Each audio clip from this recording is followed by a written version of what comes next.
Bismillahirrahmanirrahim. Assalamualaikum warahmatullahi wabarakatuh. Alhamdulillah, wassalatu wassalamu ala rasulillah wa alihi wa sahbihi wa mawalah, la hawla wa la quwata illa billah, amma ba'd. Hadirin rahimakumullah, setiap kita pasti tidak pernah lepas dari namanya ujian. Ada yang Allah uji dengan keluarganya, ada yang Allah uji dengan harta bendanya, ada yang Allah uji dengan kesehatannya, bahkan ada pula yang Allah uji dengan kematian saudara-saudara atau keluarganya. Tapi bukan itu yang akan menjadi permasalahan kita. Permasalahan adalah bagaimana kita menghadapi ujian tersebut. Dan yang perlu kita perhatikan, sekali lagi, bukan penyebabnya, melainkan bagaimana kita menghadapinya. Dan hadirin rahimakumullah, untuk urusan yang satu ini, bagaimana kita menghadapi ujian kehidupan, kita bisa melihat kisah Nabi Ayub alaihissalam. Kita tahu bahwa Nabi Ayub alaihissalam diuji oleh Allah dengan kebangkrutan yang luar biasa. Diuji dengan harta bendanya yang habis. Kemudian Allah matikan semua binatang peliharaannya. Kebun-kebunnya Allah habiskan. Dan kita tahu bahwa Nabi Ayub alaihissalam diuji oleh Allah dan kematian putra-putranya yang berjumlah 12 dalam waktu yang seketika. Seketika itu juga 12 putra beliau diwafatkan oleh Allah Subhanahu wa taala. Dan kita tahu bahwa Nabi Ayub alaihissalam diuji oleh Allah Subhanahu wa taala dengan penyakit gatal yang luar biasa, yang tidak pernah dialami oleh hamba-hambanya, oleh manusia-manusia sebelum beliau, dan tidak pernah dirasakan oleh umat setelah beliau. Hadirin rahimakumullah, dari ujian yang Nabi Ayub hadapi, beliau tidak pernah merasa berkeluh kesah. Beliau tidak pernah mencaci, beliau tidak pernah memaki, apalagi sampai beliau berburuk sangka kepada Allah Subhanahu wa ta'ala. Setiap ujian yang dititipkan oleh Allah kepada Nabi Ayub selalu diiringi dengan peningkatan ibadah, peningkatan ketakwaan yang luar biasa dari setiap ujian tersebut. Bahkan Nabi Ayub alaihissalam tidak pernah meminta kepada Allah untuk disembuhkan. Ketika istri beliau, yaitu Rahmah, meminta kepada Nabi Ayub, "Wahai suamiku, mengapa engkau tidak minta kesembuhan kepada Allah Subhanahu wa taala? Jika engkau minta, insya Allah pasti Allah sembuhkan." Tapi apa kata Nabi Ayub? "Wahai istriku, berapa lama Allah berbanyak dan berapa lama Allah memberikan kenikmatan kepada kita, dan berapa lama sakit atau ujian yang sudah kita hadapi." Menurut riwayat, Nabi Ayub alaihissalam menerima nikmat setelah nikah dengan Rahmah selama 20 tahun. Dan saat itu ujian yang diterima oleh Nabi Ayub belum sampai 20 tahun. Dan Nabi Ayub alaihissalam memohon kesembuhan kepada Allah ketika penyakit yang beliau derita itu mengganggu ibadahnya, mengganggu kekhusyukan, mengganggu kualitas ibadah beliau, baru beliau mohon kepada Allah, ya Allah, sembuhkanlah sakitku ya Allah, karena sakit ini sudah mengganggu ibadahku, mengganggu kualitas ibadahku. Hanya kepadamu lah ya Allah kami mohon, karena Engkau lah zat yang maha mengasihi. Hadirin rahimakumullah, dalam surat Al-Anbiya ayat 84 Allah berfirman, A'udzubillahi minasyaitonirrajim, Bismillahirrahmanirrahim.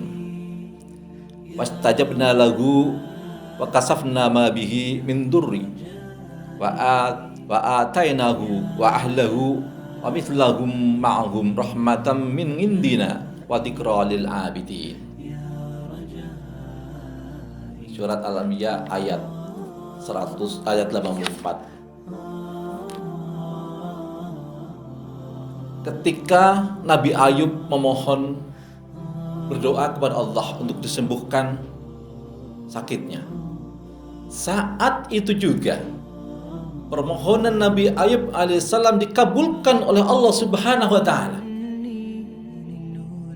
tanpa jeda, tanpa jarak, tanpa perbedaan waktu. Saat itu juga Allah kabulkan permohonan Allah permohonan Nabi Ayub alaihissalam. Sakit beliau Allah sembuhkan. Beliau menjadi tampak lebih muda, lebih tampan. Kemudian apa-apa yang sudah hilang milik beliau Allah kembalikan, bahkan Allah lipat gandakan. Binatang ternak yang sudah mati Allah kembalikan 2 kali lipat. Kebun-kebunnya Allah kembalikan 2 kali lipat. Kekayaannya, harta bendanya Allah kembalikan 2 kali lipat kepada Nabi Ayub. Bahkan putra-putra beliau Allah kembalikan 2 kali lipat juga.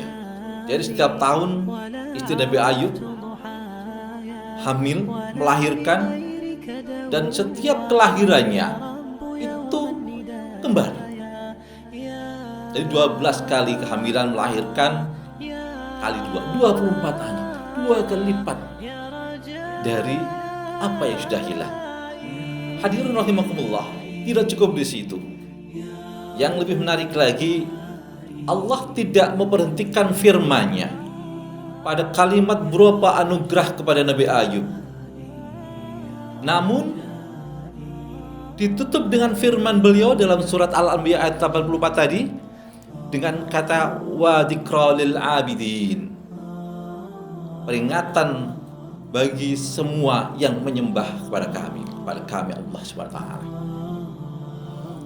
Seluruh kisah ini saya buka, kata Allah, menjadi pengingat, menjadi petunjuk, menjadi pedoman bagi hamba-hamba Allah yang soleh, bagi hamba-hamba Allah yang mengerti, bagi hamba Allah yang mau belajar dari setiap tahap-tahap menghadapi ujian. Seakan Allah memberikan kesan kepada kita, kepada hamba-hambanya yang hidup di masa kemudian, di masa depan. Jadi boleh jadi kisah ini akan dialami oleh orang-orang di masa depan, masa-masa setelah Nabi Ayub, bahkan masa-masa sudah kita, dengan keadaan yang berbeda, tapi dengan substansi yang sama, substansi yang serupa. Dan perlu kita bertanya, apakah ada di antara kita yang saat ini diuji oleh Allah Subhanahu wa ta'ala dengan kebangkrutan usaha? Apakah di antara kita saat ini ada yang sedang diuji oleh Allah Subhanahu wa ta'ala dengan habisnya harta benda? Apakah di antara kita saat ini ada yang sedang diuji oleh Allah Subhanahu wa ta'ala dengan penyakit yang tidak pernah kita derita, atau dengan penyakit yang tidak biasa? Atau adakah di antara kita yang sedang Allah uji dengan berkurangnya keluarga kita? Pertanyaannya, bagaimana kita bersikap terhadap ujian yang Allah berikan kepada kita? Hadirin rahimakumullah, bahwa ayat ini diturunkan kepada kita untuk memberikan pedoman kepada kita semuanya, serta mungkin saja tawaran kepada kita jika kita mampu bersikap seperti Nabi Ayub, meningkatkan ibadah ketika diuji, optimis ketika ada ujian, kemudian sabar dalam menghadapi ujian, dan selalu menghadapi ujian dengan peningkatan ibadah, peningkatan ketakwaan. Boleh jadi ayat ini juga memberikan satu harapan kepada kita untuk mengabulkan apa-apa yang selama ini kita mohonkan kepada Allah Subhanahu wa taala. Dan boleh jadi ayat-ayat ini merupakan anugerah, bisa menjadi anugerah bagi kita. Kita akan diberikan 2 kali lipat dari kenikmatan, dari apa-apa yang pernah kita dapatkan sebelum diuji oleh Allah Subhanahu wa ta'ala. Subhanallah. Hadirin rahimakumullah, itulah kisah dari Nabi Ayub alaihissalam, bagaimana beliau menghadapi ujian. Semoga bermanfaat buat kita semuanya. Bisa kita ambil hikmah dari apa yang Nabi Ayub alami, dari apa yang Nabi Ayub hadapi, bagaimana Nabi Ayub menghadapi ujian tersebut. Semoga bermanfaat dan memberikan kebaikan bagi kita semua. Bila taufiq wal hidayah. Assalamualaikum warahmatullahi wabarakatuh.